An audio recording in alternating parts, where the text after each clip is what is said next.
walking Scorpio, tail having, dark as the night scorpion, brooding,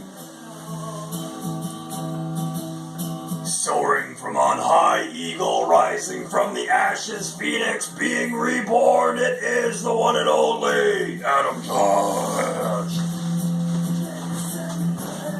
Good morning, everyone. Welcome to the Morning Banana Show. Whoever that guy is. Not this guy. I don't know who that guy is. Some type of Adam Josh guy. Welcome to the Morning Banana Show number 102. 102 bananas, my friends. My name is Adam Josh. That is what my mama named me. I had a customer the other day. I was like, yeah, my name's Adam. He goes, well, my name's Joshua. And I was like, cool. That is kind of one of my names. And he's like, okay. You guys know the story. He didn't.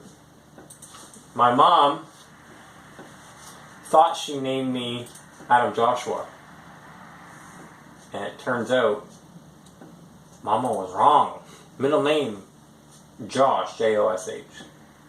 No ooh-ah in there. Checking the live stream real quick before we get into it. Seems like we are live. Okay. How are you doing? Okay then. We're here. Morning Banana Show number 102. That's 102 bananas that we've eaten together. You guys believe that? 102 bananas. I brought an emergency banana today. Oh! Just in case, because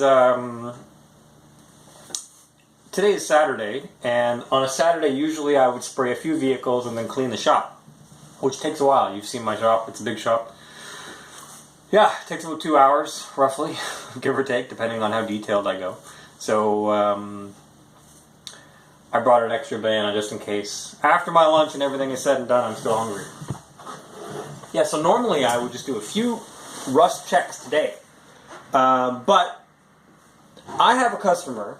Some of you who follow me on Twitter know that, you know, I have a couple customers. Don't want to exaggerate. I have like at least one or two.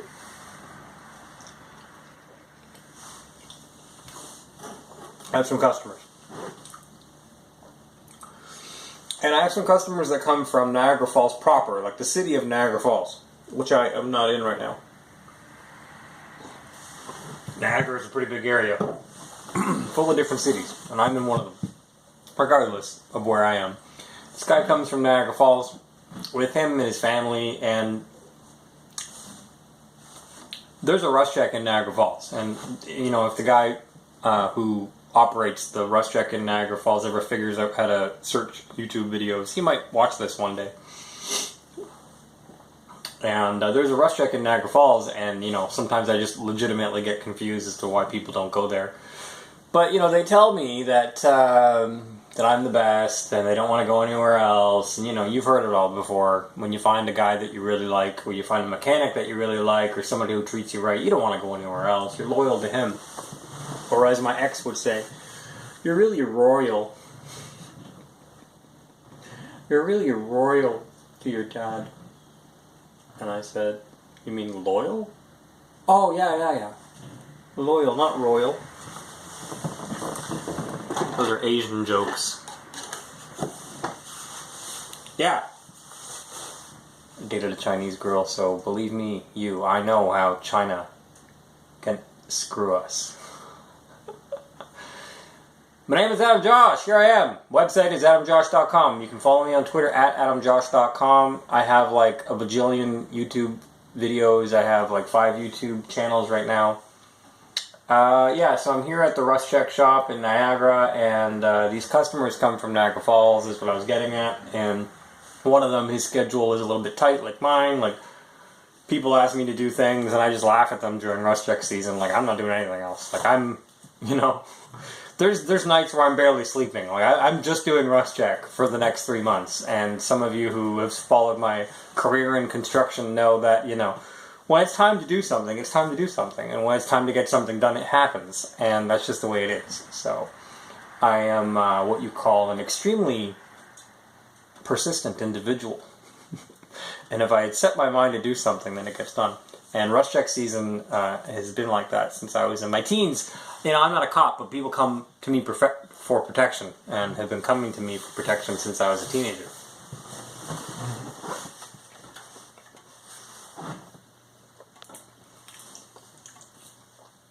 Apparently, in other news, rust check was bought by a Muslim guy. I'm so confused. Saw some text messages from the owner of rust check to my dad the other day. This is like super inside baseball. Probably shouldn't be telling anybody this. Apparently he's Muslim. So, Allah Akbar and all that. Yeah, what was I getting at? So, today is Scorpio season, day 1.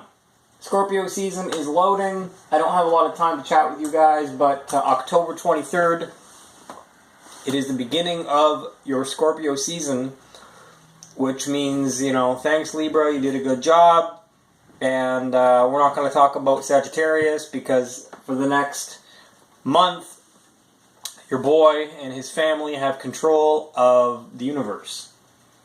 And that's just the way it is. Every month, it's some new astrological sign that has control of the world. And we're giving it up right now to your boy and his fam, the Scorpio fam. And don't worry, the world is in good hands. We got Halloween, you know. I think Thanksgiving is, you know, for some people who care about Thanksgiving, especially, well, in America, Thanksgiving is coming up soon, right? We've got Remembrance Day, Harvest, all the dead things, all the things coming back to life. That's how Scorpio rolls. Things are going to die, and they're going to come back to life and be reborn. It's not all bad news. It's a part of life. And maybe that's just why I'm accepting of the inevitable. Desiree and I were falling asleep last night talking about just, you know what? Neither of us are afraid of death. Some of you might know the story that her ex-husband died in a car accident, and the kids that I have are adopted. They're not my biological children, they're adopted kids. They're her children from a previous. Do I care? Absolutely not. I love them. It doesn't matter to me, you know, whatever, they're my kids. I've taken them on as my own, and I'm not like that. Some guys feel the need to have biological children. It's like some calling that calls out to you from your scrotum, I think. Your testicles are like, have children, it's in your DNA. It's usually either the super rich, or it's the super lower class, or super poor people that have this call coming up from their scrotum. Somehow, us middlemen, I don't hear it. I don't hear it! So, it is what it is. I've never felt this need I've never heard my balls talking to me to have children. So, I happily adopted 2 kids and as my own, and you know, the younger one, Tyler, he was like 1 when his dad died, not even, so he was too young to even know that I wasn't his dad. But we made a decision long ago, like most things that we do, we don't lie to the kids. So I never lied to the kids and was like, I'm your father, boys. We were just from day one, we're like, you have a biological dad, and you have me, and it might be confusing, but I'm your dad. I'm here for you. There's the guy who was there, and then he's not, and then there's the guy who's here now and is doing the work. I am the father, raising the children, putting in the work. So, you can call me whatever you want, but at the end of the day, I am the father. I am your dad. So I feel like the guys who put in the work, who are there, deserve the title of father. So they call me dad anyway. It doesn't matter, but I'll be damned If these children grow up to be teenagers and start calling me Adam, screw that noise. If I do the work, I get the title. That's how I roll. Call me Adam.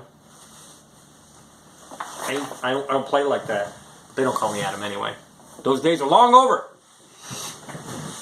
So we're not afraid of death. So we're falling asleep and we're talking about, like, you know what? Glad the kids aren't babies, because some things are just worth dying for, and, you know, F around and find out. I don't feel like being pushed into a corner, but this is the way it is, you know? Some things are just worth saying no over and being like, you know what? 40 years is good enough. I'm fine with that. So, it sucks. It is what it is. I've said this before, but we are so done and over with all this crap. And I'm not enforcing any bylaws, and come what may. You guys do whatever you want to do. I do the minimum requirements that I have to do according to be like compliant, whatever that means. But in my personal life, I'm saying, like, I'm a private business. If they feel like putting up signs that say you have to wear a mask and whatnot, I avoid that business, or you go to it. So you don't have to go in and complain about, like, you guys are violating my rights or whatever.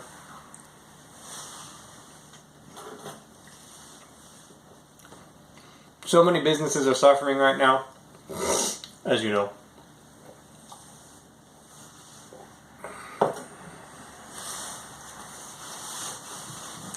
It's a soft genocide. I don't want to sugarcoat it for you. It's a soft genocide. Hitler was too overt. Mao, too overt. This is a soft genocide, where the genocide shows up in a pink fuzzy sweater with a needle in its hand and says it wants to give you health and medicine. I care about your health. I care about your future. Let me give you the medicine. Drink the Kool-Aid. Come into the spaceship. Join the cult with me. We all love the sun. You know. Drink the Kool-Aid. Inject the Kool-Aid. Hey, could be worse. You see this? See that guy? He could have woken up as that guy. Eric Bardwin. I feel like evil doesn't protect those who practice it, and karma comes back on everybody in full swing, whether they dish it out good or dish it out bad. So I don't really have much more to say. I'm surprised that the Donald himself hasn't just pointed this out yet, that, hey, karma is a bitch, my man. Anyway, I have, obviously a busy day ahead of me. You can follow me on Twitter to see how my day as it unfolds. I have this strange habit of, for some reason, needing to tell everybody what I'm doing at all times. This is the song Breathe by your boy. 2013 I recorded that. I was a younger man. My birthday's coming up in a few days. I'm turning 40. Just gonna embrace it. In my head I've been 40 for a long time, so it's okay. Alright everybody, take care. Have a great day. Follow me on Twitter, @AdamJosh.com.